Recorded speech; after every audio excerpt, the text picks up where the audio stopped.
Oh, steering committee reports. Hang on. Oh God, there's so many reports in this. I'm not even going to look through it. Again, passed via voting clicker. So all those in favour of passing it, raise your clickers. Any of those against? Any abstentions? That's that out the way. Right, we now come to the State of the Union report. So I'd like to invite Ronnie to the podium.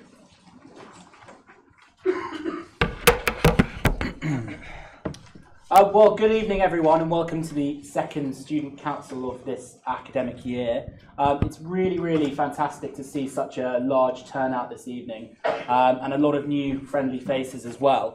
And in the very capable hands of Errol Kerr, our Chair of Council, I hope that you guys figure out everything that's going on throughout this evening. And we've got some very interesting motions to discuss. The State of the Union report is usually there to just sort of outline some of the things that we've been doing as a students' union and sort of see the shape of the students' union and how we're doing. And I suppose the first thing to start off with is our student engagement, because that's one of the things that's so important to us. And we've been running a number of really fantastic campaigns with Sarah Craggs, our welfare officer, and they include Housing Week, giving students advice in terms of housing, which can be a very difficult issue, Food for Fuel Week, and Shag Week as well, which is currently running at the moment. We've also been doing a number of hall runs as well, which have been very successful, and a way in which we can really engage with the student community who have just got here and try and figure out some of the things that they want to see changed at the Students' Union. But representation in general has been really strong this year, and us as sabbatical teams have been attending a number of meetings across the university in every sort of facet of university operation. And we've been doing some really important things. So for example, I just signed off the rent paper where we were able to freeze fees on St Mary's Hall, St Mary's College for next year. So that's very positive. We've also been working on the access agreement, which is the university's commitment to widening participation. So there's a lot of good stuff going on in terms of your representation as students from us as elected sabbatical officers. One of the major campaigns which I'm looking to run this year is also our NUSU Affordability 2018, which is there to ensure that students are making the most of their money and ensuring that students aren't actually in a tight financial situation. And we've made some real progress in this respect. So we've been able to ensure that sports membership will be reviewed in terms of the payment structure. So at the moment, we've seen that payment structure is quite harsh. Students are paying almost £200 to join the gym, and we want to see a sort of incremental instalment-based system. And that's come out in the recent Senate papers. And we've also been looking at a number of things, and one of them is a motion this evening on the St Mary's College bus route. So we're doing a lot of important work there. In terms of community relations, that's a hugely important part of what we do as the Students' Union, and ensuring we as students are fairly represented in areas like Jesmond, but also across the city.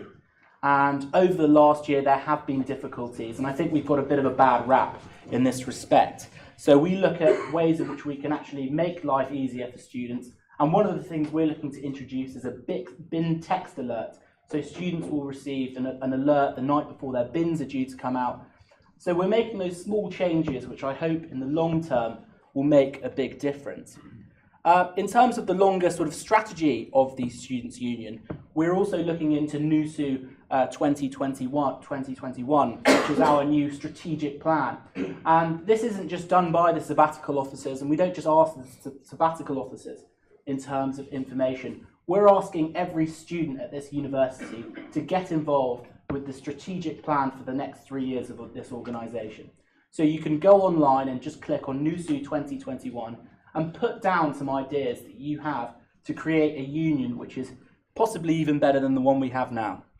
And the final thing, which I'm really pleased to announce in terms of the State of the Union, is the renaming of the lounge just down the corridor there to the Daniel Wood Lounge. And for those of you that are perhaps new students, Daniel Wood was a committed activist in terms of disabled rights and neurodiversity, and a great friend and colleague of our Chair of Council as well. And we usually name rooms for people that have really contributed to the city and the student body. And everything Daniel did in his time at Newcastle University certainly contributed to that. So we're really, really pleased to be able to do that. So that's a general overview of all the things that we've been doing as a students' union. And if you have any questions, I'm sure there is opportunity to ask. But we've really enjoyed our time so far, and we continue to work hard for all of our students. Thank you very much. I'll try not to get emotional at the last bit, promise. So we just need to pass the State of the Union report as valid with the whole show of clickers thing. So all those in favour? Any against? Any abstentions? And that's passed. Lovely. General reports and updates on mandates. So that's several exec committees, and we just pass those as a block, unless anyone has any specific thing to say about them, which I assume we don't, or at least hope we don't, because I do want to get to bed on time. So again, voting clickers. All those in favour of passing all general reports? All those against? Any abstentions? Nope. Lovely.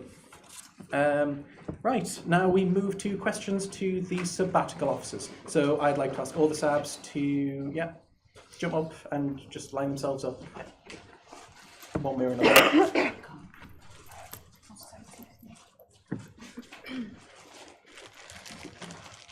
If you'd just like to introduce yourselves. So I'm Rowan South, I'm the Education Officer. Sarah Craggs, Welfare and Equality Officer. Ronnie Reid, President. Clara Petit, Athletic Union Officer. Rebecca Bainbridge, Activities Officer. James Brosnan, Editor of Career. Do we have any questions for the SABs? Any? Going once, going twice. We do not have any questions. Feel free to sit yourselves down. Oh, we've flown through points 1 to 6 nice and quickly. Point 7 is the motions. So now we get on to the fun part. Our first motion is motion 401, motion on playing Newcastle Student Radio and Newcastle University Students' Union. I would like to invite Harry Parsons up to the podium. Thank you very much. Thank you. Good evening. My name is Harry. I'm the Deputy Station Manager at Newcastle Student Radio this year. For those of you who don't know who we are, I'll introduce ourselves. We're an internet-based radio station. We're funded by the Students' Union. And in fact, every single one of you walked past our studio this evening on your way in. We currently have over 75 shows. We create over 90 hours of original content every single week, and there are currently over 200 students involved with NSR. Since 2012, we have not been played in this building. There are several reasons for this, and every single one of those has been rectified, both by our exec team and by the teams that we followed on from. The motion is in front of you, it's laid out, it's simple, it's realistic, and it includes us to hold up our end of the bargain as much as we expect the union to hold up their end of the bargain as well. We just are simply asking that we should be played in the communal spaces in this building. We think the minute that happens, will create a spiral of great content, people being able to know that they're being played. There's an audience definitely for them within the building, and it will increase awareness as well, which will only attract more people to our students' radio. I think there's very few reasons not to pass this motion today. I think it will only create a much stronger student radio, which everybody, including lots of societies, will be able to benefit from. This motion is merely a formality, but for us it means that next year when an executive team come in, whoever takes over from us this year, we know that they will be able to play it in the student union. Right from the beginning of the year, they won't need to spend their time doing this and instead can spend their time focusing on creating some really decent shows. Thank you very much. Lovely. Does anyone have any questions for Harry here? Oh, there's one in the back. In the back. Hiya.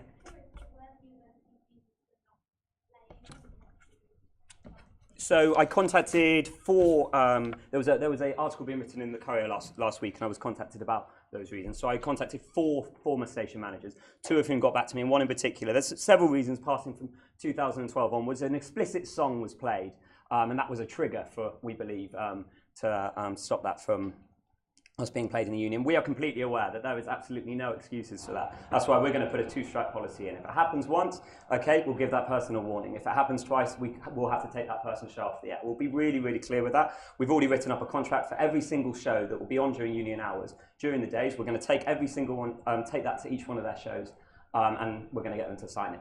if they want to be on the student radio during the day when they've got a fantastic audience in the Students' Union, we expect them to hold up that end for appropriate content, no swearing, and nothing inappropriate. That was one of the reasons. There was then a technical issue, and there was one of the former station managers. They felt that the union was against them. I don't think that's fair to say at all. They said that they weren't able to put that technical issue to one side. We've now since solved that, so we now run on the exact same application that they currently broadcast radio on at the minute. So on the TuneIn app, as of tomorrow morning, I believe, we will be on the TuneIn app, which means we'll now be able to be played anywhere. 1 in 10 phones have the TuneIn app on them, and anyone can download that for them. So they're the main reasons, and we've fixed both of those. Yes, yourself. Does that include the work area? The motion dictates that currently, wherever radio is currently played, it would include that work area. So the currently Heat Radio is played. I don't know if you've listened to Heat Radio. I actually think our quality and content output is far superior to Heat Radio in the nicest way to those wonderful people that work in London. Not only we're based here. We talk about issues from the student radio.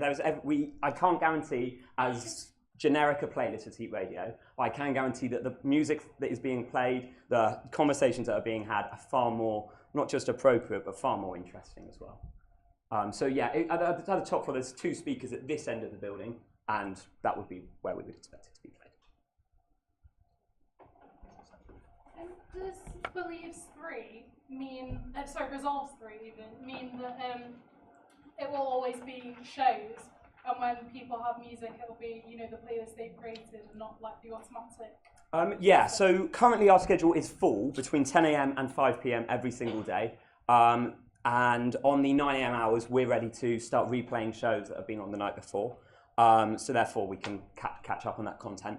But yeah, so we do have an automated playlist in the unlikely event that somebody isn't able to show up for their show and then we have to replace them. There is a playlist that currently operates, but that playlist is new music. It's created by our music team every single week. There's a group of about 12 people who do that, and they create an absolutely fantastic playlist that is the latest music. It's new, it's current, and it's clean.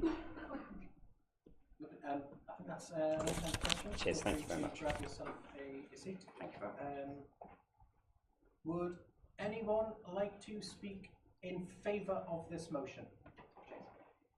Just a quick one from me. This year, I'd like to say that the union haven't put any barriers into this whole. It's just been up to us to really get the radio ready, and it's this point where we're now ready to be able to be broadcast in the union.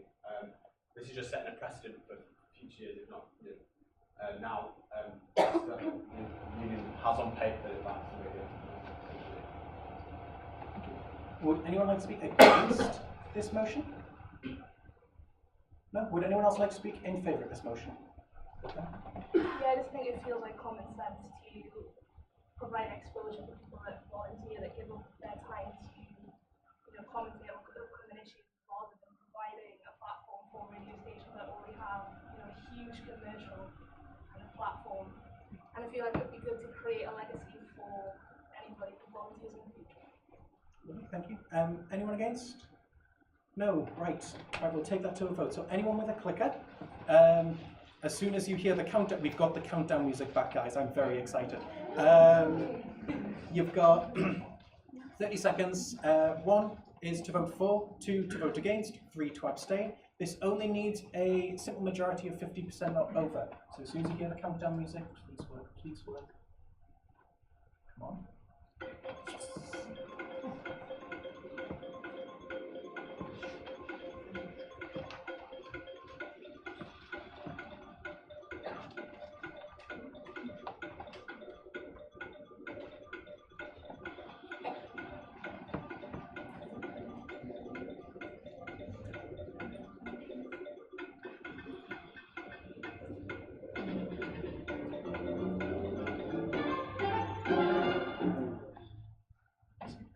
And that has pretty much unanimously passed. Lovely. Our next motion is motion 402, a purposely developed or built faith centre to be a priority for Newcastle University Estates strategy. I would like to invite Ronnie to the podium to speak on behalf of presenting this motion. Thank you very much. Obviously, faith issues have been very much at the fore of the beginning of this term, and I want to make sure as a student representative that we don't have these issues anymore. So that's why I put forward this motion to make a permanent, purposely built faith centre accommodating for every different faith on campus a strategic priority for the estate's strategy in the near future. And also to make it part of the Martin Luther King Freedom City 2017 legacy. I think it's incredibly important to the well-being of all of our students, no matter what faith or indeed of no faith, that they have a safe and secure place that they can go and worship. And to be able to provide a long-term solution to that ensures that we don't see many of the problems that we have had over the last few months. I think that it's really important to look back at examples of how this has worked, and UCLan have actually they're about to finish their £1.1 million prayer centre called Oasis, which accommodates for every faith and really offers every student that holistic opportunity to receive counselling, to go and worship, and actually just to sometimes take a little break out of their day. As we know, university can be very stressful. So I hope that council can back this motion and that I can bring this to the university as a real priority for our students at Newcastle University. Thank you. Lovely, thank you very much. Does anyone have... Sorry, yes, of course. Don't leave. Does anyone have any questions for Ronnie here? Anyone have any questions? Yourself, sir. Yes. So this is basically purchasing property or building a new cluster of property somewhere. So the motion resolves that I would lobby the university to make this part of the strategy. So if a building were to come up which was defunct and didn't have any purpose, then we can absolutely redevelop it to the specs of every faith group on campus. However, if it's part of the strategy, it means that the university are inclined to actually purposely buy space to create or to redevelop to satisfy the faith needs of everyone. So it really depends on what's appropriate. But we would hopefully end and have a goal where the university are committed to this space and ensuring the faith needs of every student are met. Thank you. Does anyone else have any questions? Yes, Lisa. Hi, I just have a quick question on the waste space that's mentioned. Do you know what this space is created from? Is that a redeveloped space or was that a purpose space? It was purposely built. So I was speaking to the president of UCLan in Preston, Sana Iqbal, and she actually lobbied the university, and it's a purpose-built centre, which doesn't just have an Islamic prayer space, it has a Christian space, I think it has a Sikh space as well. But it also, and I think this is really important to remember, it has neutral spaces where students of no faith can go and relax, and also places where students can receive much needed counselling. So it's very much a versatile space, and in the case of UCLan, it was purpose-built. I have one more question. In the case of Windsor Terrace, do you know the reason why that base space was closed originally? So Windsor Terrace was closed in 2015, and that was because it was structurally unable to, face the capacity of the amount of students that were coming in. I think there was one point at which you couldn't have more than 3 students on the staircase due to its actual weakness. So it needed to close, but it's a very important point, because what that's done is it's put a huge pressure on other places on campus for students to pray. And it's my belief that I think every student, as part of their well-being, needs an appropriate place to be able to worship. And I think that this motion goes somewhere to ensure that that can happen. I'm sorry, actually. No, one final question. Are there any other chaplaincies, since that one has closed, that have been able to take up any of the need for the prayer space? Or is it just been closed and there's been no replacement for the people that need to pray?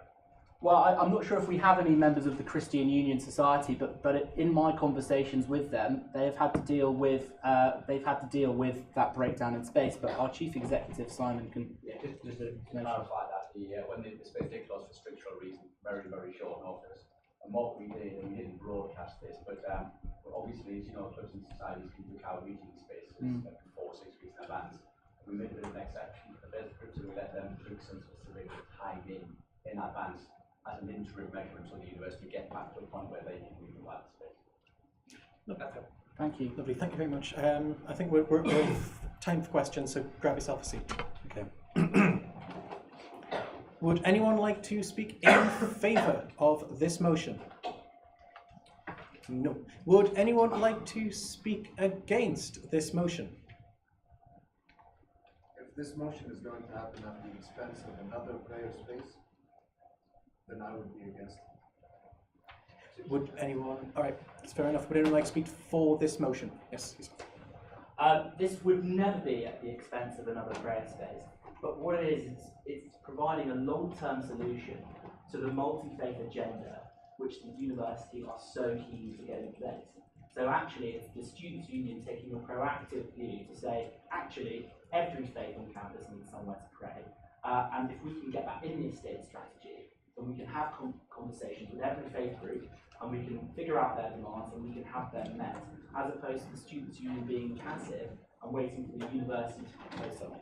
It would never be at the expense of another faith space. That's not in the motion. This is simply an opportunity for us to lobby the university in something that really matters to all. Okay. Just a quick note, if anyone does have any questions or any points, please pop your hand up so I can see it, because there might be people at the back who... no, that's fair enough, that's fair enough. Does anyone have any other... sorry, I'll start that again. Would anyone else like to speak against this motion? No? No, awesome, right. We'll go to a vote. Again, 50%. I'm going to have to restart the countdown timer, because I'm not stealing this off YouTube, I promise. Same as before with clickers. Go wild.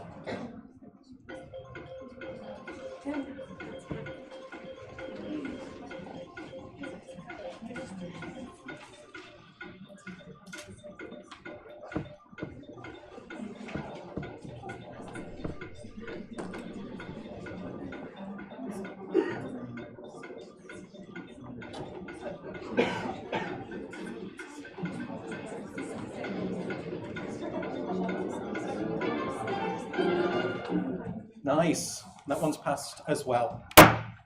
Right. Oh, quickly, I'm going to pause that before it decides to play something else and embarrass me. Yeah,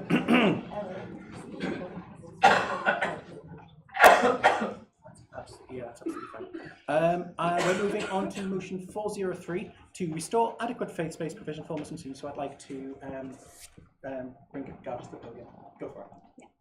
My motion is actually related to sort of the features of a Muslim dedicated prayer space, be that the current prayer space or a prayer space in the future through like Ronnie's idea perhaps for the future.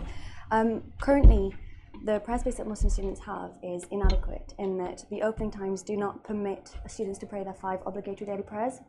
The university has provided a prayer space for over 30 years for Muslim students, and it allowed them to pray their 5 daily prayers by being open 24 hours, 7 days a week.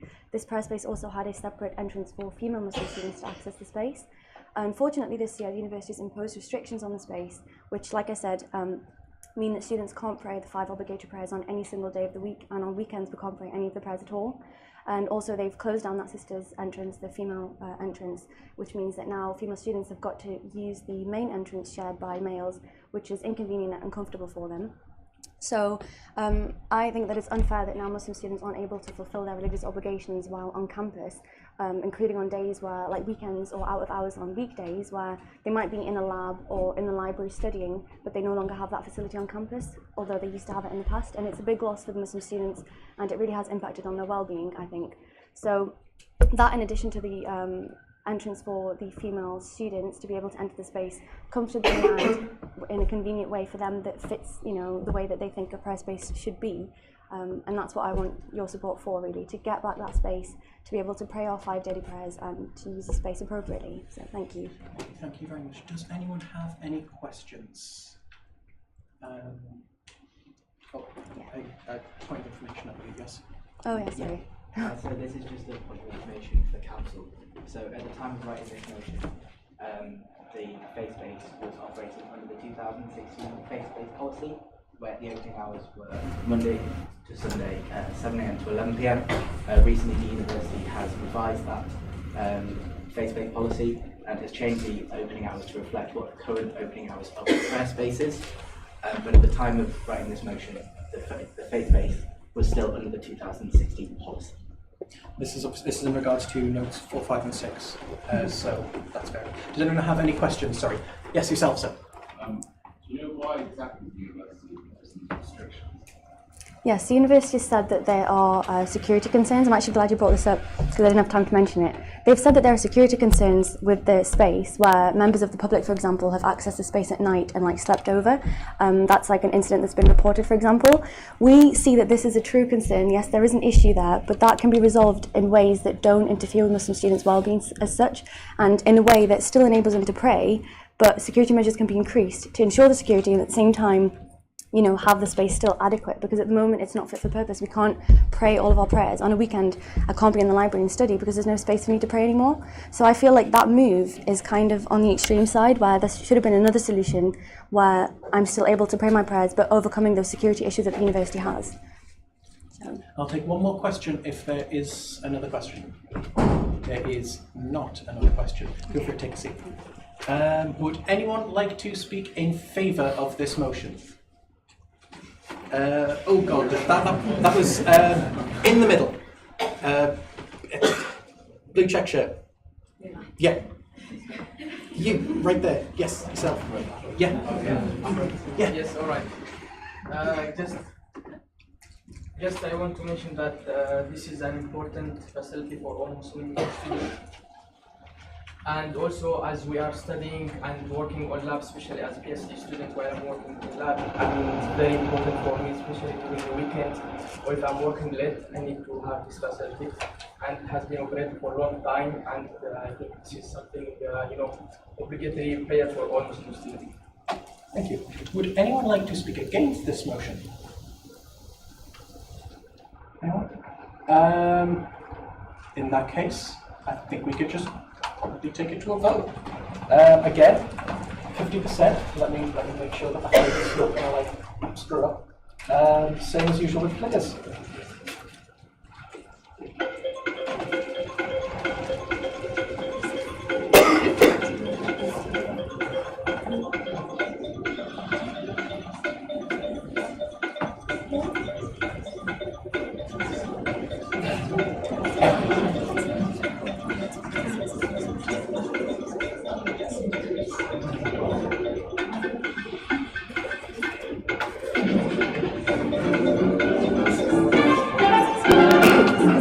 And that motion has passed.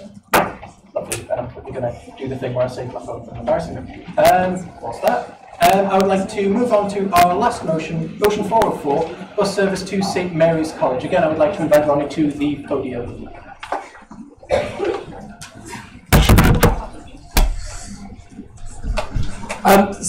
Quite a short final motion that I would really like to get through this evening. One of the issues, and there are many issues with St Mary's College, having been to our whole executive committees, having had the conversations with students, there are issues. And as a students' union, it's very important that we confront them head on. And one of the big ones, I think, is transportation to and from that accommodation. And this year, I was upset to hear that the bus service that was in place last year, costing approximately £30,000, has actually been removed by the university. And I think this is very disappointing for our students that choose to go to St Mary's, which is a architecturally delightful accommodation. But it's really unfortunate that students are feeling that they can't go into campus because it may cost a bit of money to get in due to a bus, or they don't want to go into campus because it's a bit of a factor. Actually, I want our students, wherever they're located in terms of their accommodation, to feel involved and to be close. So that's why I'm putting forward this proposal and this motion, so I can lobby the university with the backing of Student Council to ensure that they will have access to the number 63 and 36 bus, which would run from Fenham Hall Drive through to just next to the Royal Victoria Infirmary. So it would be really positive if Student Council can stand up for the students of St Mary's College and actually say, we want some buses. Thank you very much. Lovely. Does anyone have any questions? Any questions, anyone? Oh no, hang on. Yes, over there. Does that mean changing bus route from 63, as in it doesn't go to the RVI? It's near the RVI. I must say, Amy, I have never taken that wonderful bus route. However, I am aware of its proximity to where it can get you to on campus. And I think that's the point. That's the point here. The point is that giving students access and free complimentary access as part of their package being part of St Mary's College would more than make up for the £30,000, which is currently, well, I don't know where it's gone actually, since they've taken the bus service away. So let me just quickly add, so obviously that's like St Mary's College, but for students but also in South Gosforth, does that also include providing something maybe for them for the next bit passes? In terms of their accommodation is in South Gosforth. Yeah, Bowerston Court. Bowerston Court, so yeah. They get passes as well, or is it just... I think let's tackle one issue at a time. Obviously, I don't want to be walking into Paul Bandine's office on Monday and asking the world of him. He's a great man, but I don't want to be asking too much. Let's get St Mary's College sorted first, and let's, as a students' union, say that transportation onto campus is really, really important. And by passing this motion today, we can certainly do that. Does anyone else have any? Yes, yourself, sir. As the university stated, the reason why they took the bus away from the St. Mary's. Well, it's a really important point that you raised there, because the previous bus service was a bit of a disaster because it was university run, hence the 30,000. No, allow me to explain myself, because what would happen is every student under the sun around that area wanted to get on that bus, which was run by the university. They wanted to all get up on it at once, so the capacity wasn't there. But by actually investing and looking at Stagecoach and an external provider, it means that the buses will run every 5 or 10 minutes. So it gives students that increased flexibility, whilst also ensuring that this is a cost-effective solution. And have you taken into consideration if this will have a cost implication on the university? Well, exactly. I have, and I've been thinking about this very deeply. But what I've also been thinking about deeply is the £30,000 that was invested in this bus service last year, which is no longer being invested. And I'm sure that if we were to speak to the CEO of Stagecoast North East and say, if we give you £30,000, will we be able to use our buses for our students that really need it? I think the answer would be a yes. Please, just a side maybe. I'm sorry. Just Right, just this once. Yeah. Yeah. Could you ask the university to leverage on their relationship with the community to see if they could have this pass easily? Again, these are conversations that we need to have, but in student council we need to put students first. And by tackling this issue in the context of students, perhaps we can widen this to the community aspect. But let's focus on the students first and their demands, living in an accommodation which is a little bit out of the way. Lovely. Thank you Feel very free to much. grab yourself a seat. Would anyone like to speak in favour of this motion? Yes, yourself, Sam. So as you can see, I've seconded this motion as a proud St Mary's College alumnus. I think it is worth pointing out that the university did previously provide a bus, have taken this away and then kept the rent the same. So I think if we're talking about value added and things like that, the students that live in St Mary's College are paying exactly the same for a worse service or a worse product. And equally, the accommodation in St Mary's is really inaccessible from the standpoint of a student with mobility issues. There's no lift in there, there's loads of stairs, you'll have a straight corridor and there'll be stairs in the middle for just no reason. So obviously a student in a wheelchair probably couldn't live there, but students who can walk but still have mobility issues, the motion says 35 minutes, but I walk extremely slowly, and it takes like 45 minutes, I think, to walk from St Mary's to campus. It's not really feasible if you aren't physically capable of walking that far. And the reason why people tend to live in St Mary's is because it's so cheap. And if you think about disabled students' allowance isn't very high at all. I think we do need to bear those students in mind as well. So it is extremely far away, and all students will benefit, but also there is a certain subgroup of students that I think will benefit from this as well. Lovely, thank you very much. Would anyone like to speak against this motion? Nope. In which case we'll take it to a vote. Everyone click this thing, you know what to do by this point in time.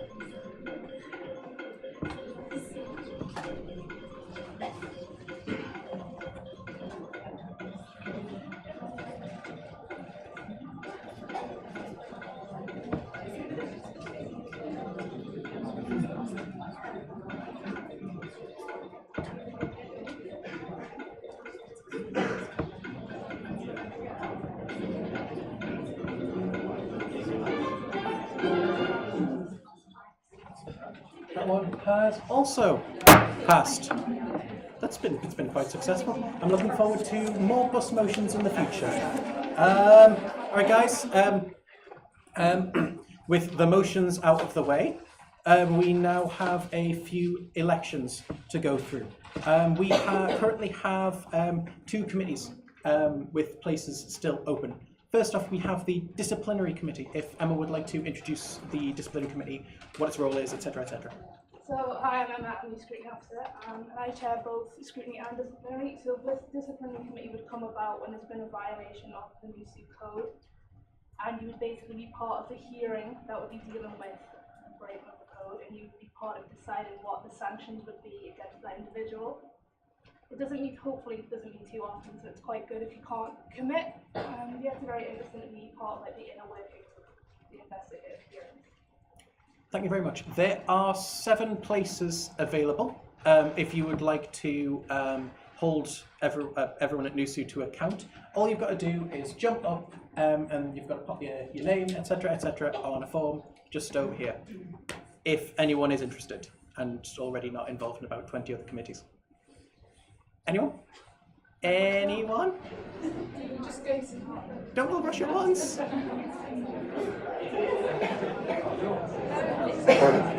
All you do is jump up and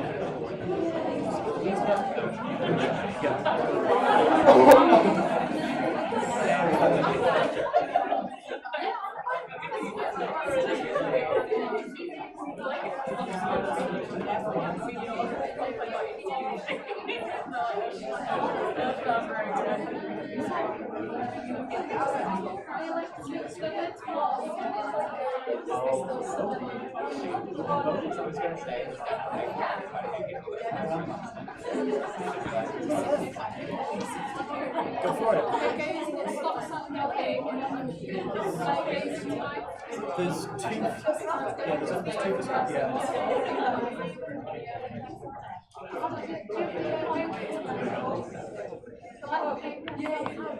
Yeah, I just wanted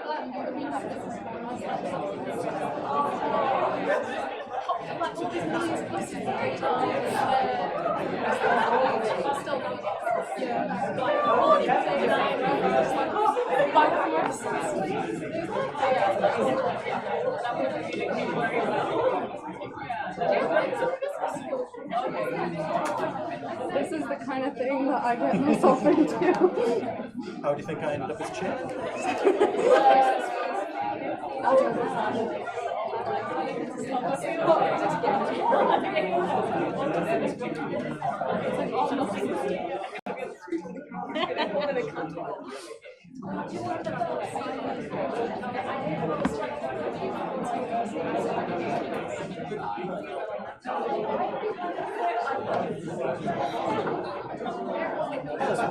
If you get a position that's primary committee, you get ownership of your seat.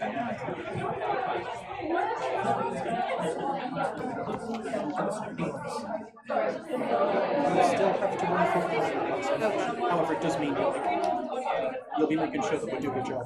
And that's important enough, trust me.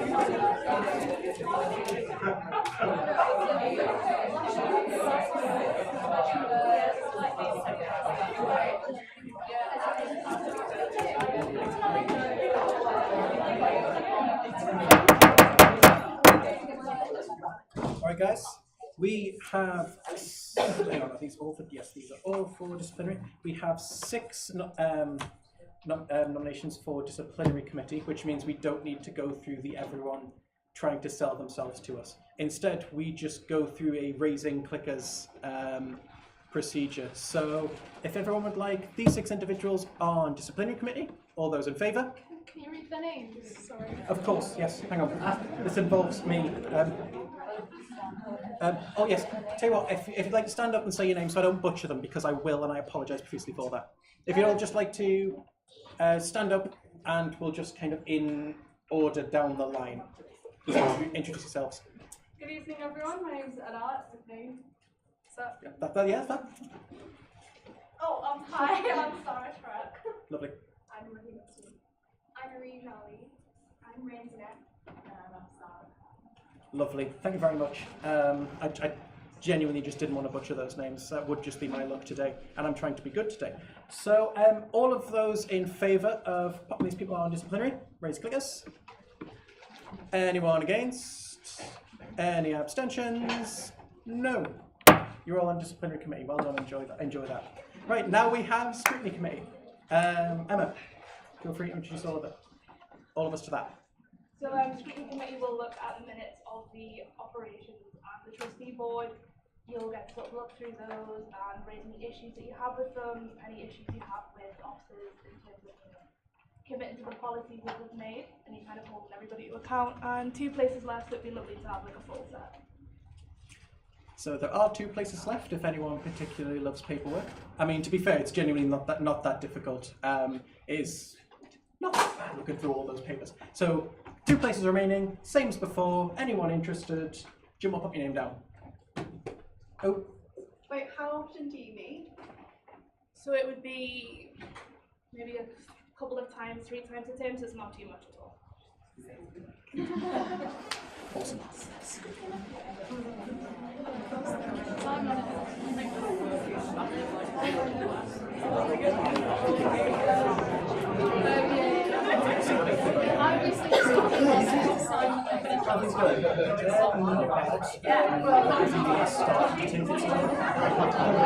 Yeah, it's like starting to get there. It's kind of like They met during the ceremony. we'll go to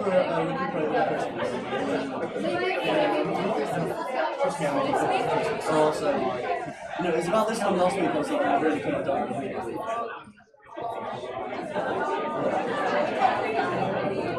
I'm doing this to step up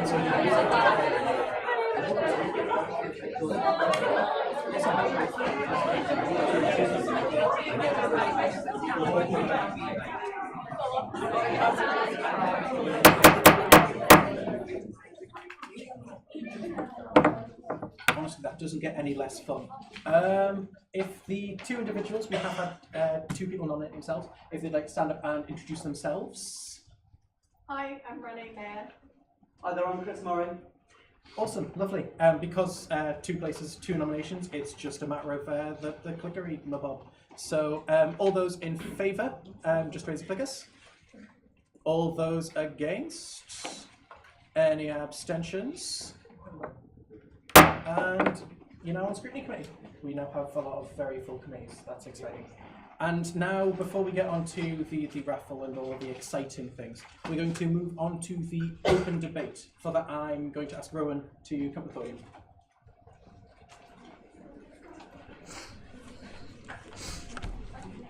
Okay, so the topic for this month's Council's open debate is, should Council voting remain anonymous?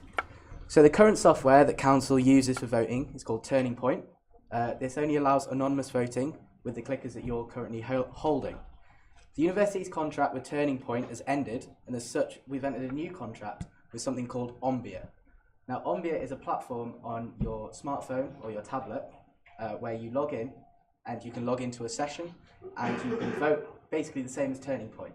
But something that Ombia offers that's different is that you can switch voter anonymity on or off. So as such, the open debate is, should we have anonymous voting, or should we not? Lovely. Can I just quickly point out yes. to everybody, we're going to do a voting slide on the open debate just to test Ombia to see how it goes. And it's open to everyone, not just to voting members. So if you have a smart device, if you just go to ra.ombia.com and put in that session ID, and when the voting slide opens, you will see that you can vote yes, no, or abstain as you normally would on your tablets. So if you could all log in, we'll do it at the end of the debate. It's just a test for us to see how it goes through. So everyone can have that antisocial moment of grab your phone, sign yourselves in. I'm not going to tell you off. I'm still not allowed to do it. This is sad. Oh, you can do it. No. Keep to rules. Keep to rules. Remain impartial. As long as I'm in the seat. So when we go live from February with Ombia, we will give people the option to let us know if they don't have a smart device, and we can supply a certain amount of devices for people that don't have them. this is what we have to go with now, and so we're kind of like stuck between a rock and a hard place for that type of thing, but we will try as much as we can. Yeah, I'd just like to point out that we don't really have a decision. We have to go with Ombia because the university's contract is up, and once the computers get updated, Turning Point won't work anymore. So we have to use Ombia no matter what. Hannah, is this a question or just right? So you're a certain amount of devices, how many is a certain amount? Because what if 20 candle places are full of people who don't have smart devices? Well, we have some hardware here, and we also can get some from the library as well. So we'll tackle those issues should we come to them.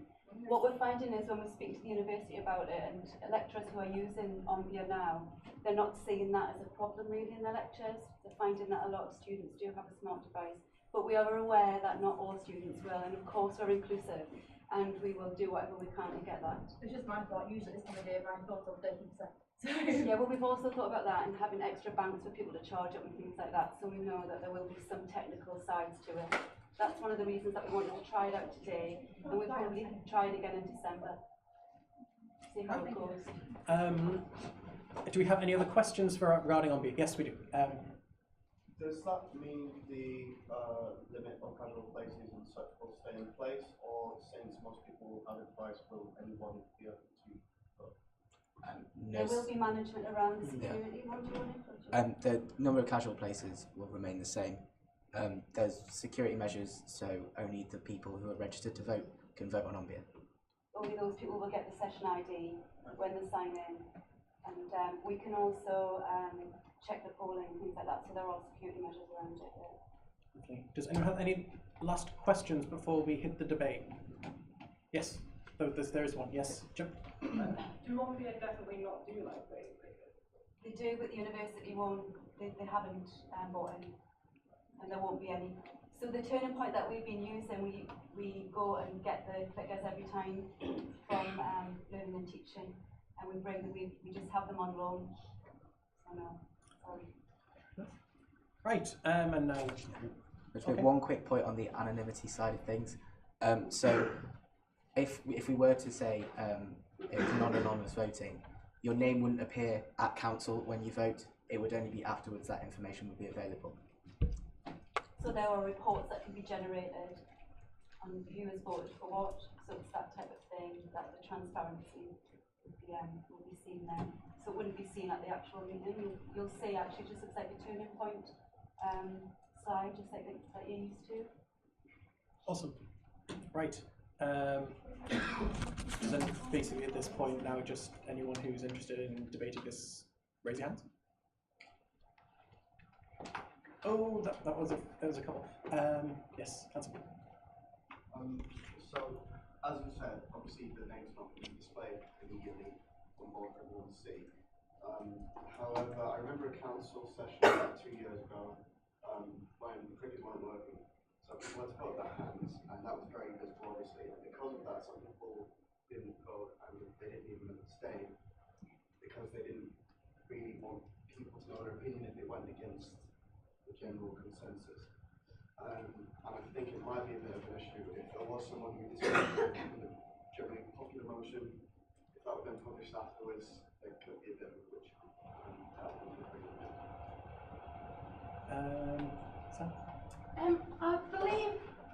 I vaguely remember at that council, someone submitted a procedural motion at one point to do it by secret ballot.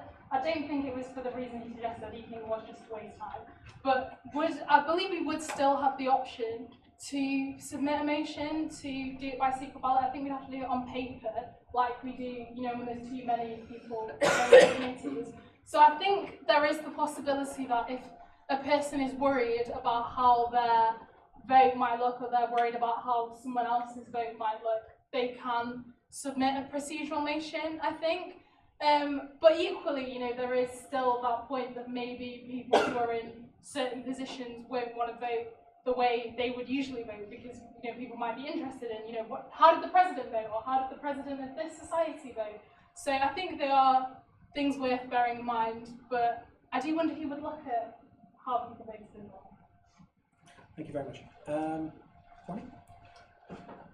Just to say, I think the real importance of student council and why student council holds so much weight in the university meetings and in the community and across the university is because everyone here, when they vote, are a representative of the 25,000 students that we have here at Newcastle. And a key part of democracy and representation is accountability. However, where does accountability stand when one isn't able to see what their representative is voting for? How can we examine the principles of our representative if we're not seeing what they're voting for?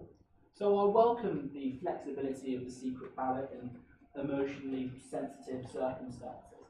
But I think accountability is a real core principle of Student Council and why actually is part of our mechanism to make changes at the university. So I just got a point about how you vote all of us up in to do their specific job. So I voted for Carla as VAU officer. So maybe I care about her opinions on how she voted on sport, but why should everyone see her opinions on things that are completely irrelevant to her specific job? And I think that's quite unfair that for things like that, everyone's views will be seen. And I understand like in politics or whatever it works because we voted for the politicians, but we voted for them to do everything, but we just voted James to edit a paper and Clara to sort out other sport. So it's not so at the back.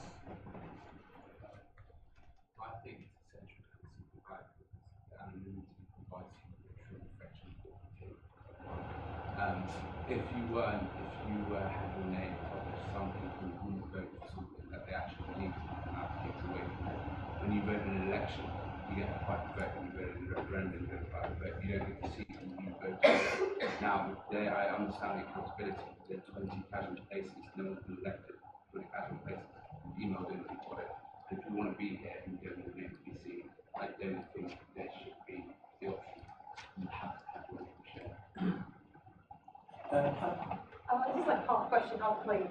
I don't quite get how the system would work when logging in. Would you write your name in? Is it connected to your smartphone? There is a function, yeah, so you'd have to write your first and second So you name. could just lie about your name? Yeah, so it wouldn't be like No, you just logged in there. No, so we have to. No, because you're, so, you're a yeah, voting so you've got member. the list of people who attend council. Okay, well, my main point was that while I agree with transparency in terms of elected officials like staff and PTOs, I also agree that casual places are elected places. And while in terms of House of Commons you do see how they vote, you don't see how, I don't know how my dad voted, for example. So I think it's great to have transparency with PTOs and staff, but I agree actually that casual places it's a bit uncomfortable because they're not here to represent LGBT, they're here to represent themselves. I just find it a bit strange. Yeah, just further on what Megan said, so like it wasn't in our job description that our views were going to be published everywhere on everything. Yeah, I was going to present my views on sport and give my opinions on sport, but not on all the different things that come from council, so I wouldn't be comfortable with that. Unless it was in the job description, unless I signed up to that. So maybe for another year, but halfway through the year when we kind of signed up to it, it just seems a bit disjointed.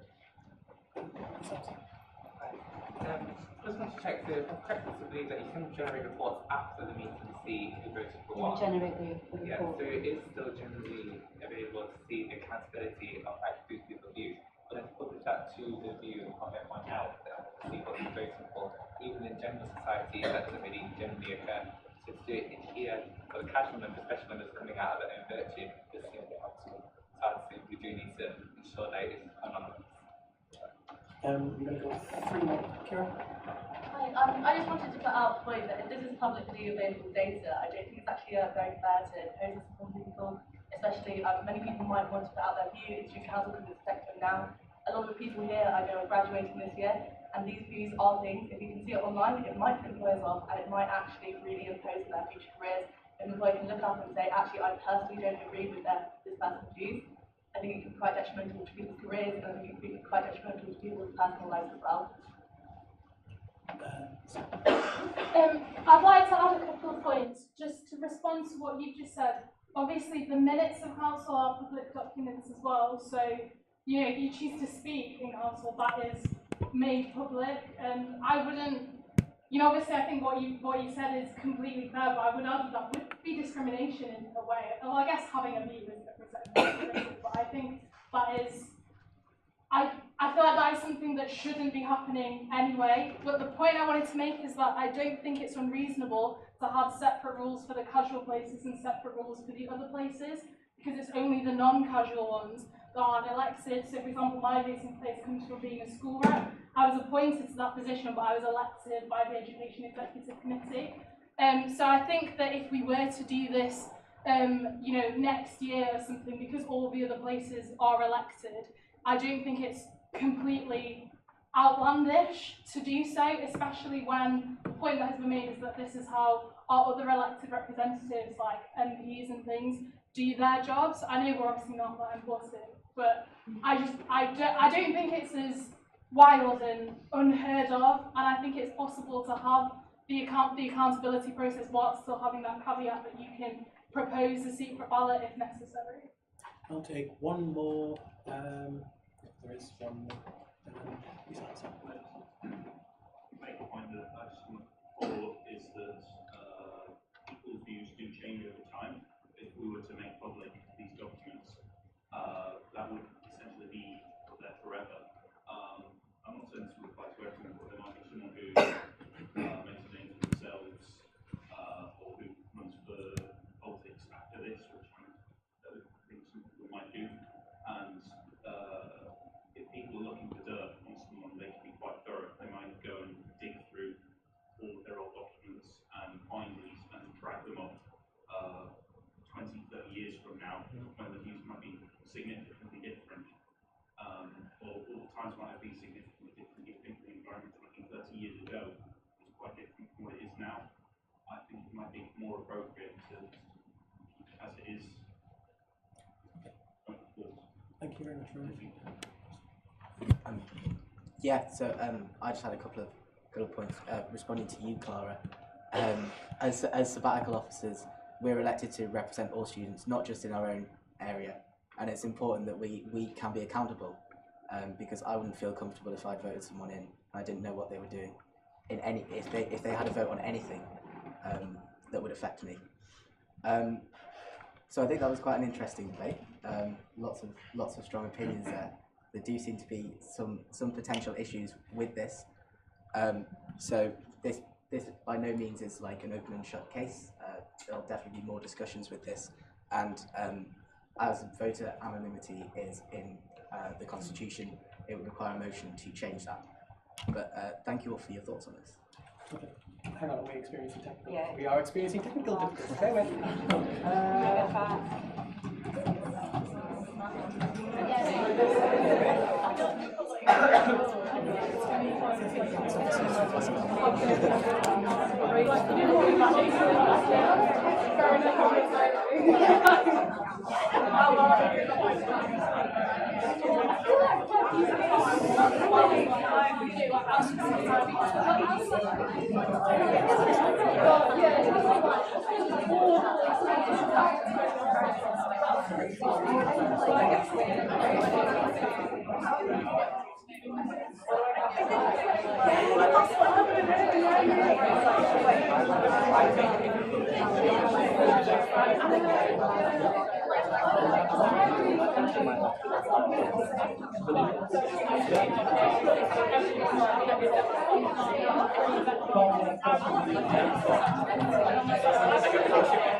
All right, guys. I think we're back.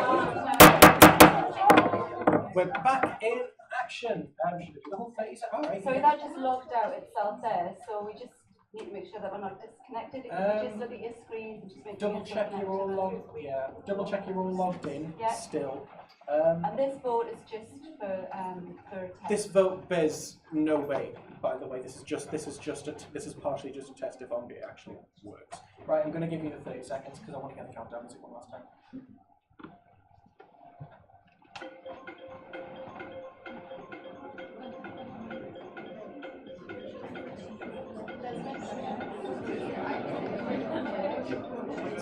Should it remain? Sorry, well, the question was, should it be? Answering quick to answer question. You want to do it again? Or do you all remember the question? The question was, should voting remain anonymous?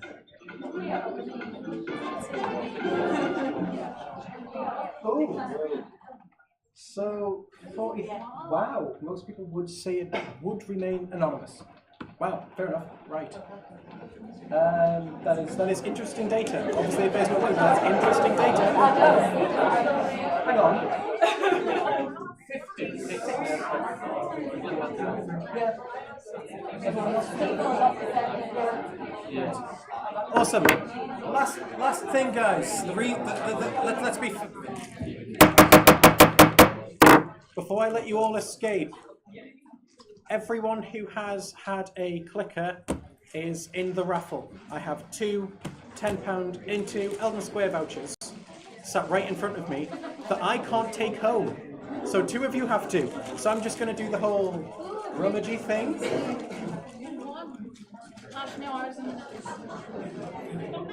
All right. Raffle ticket with 855 on it. Oh. Lovely, lovely. Thank you very much. Congratulations. I'll be having that.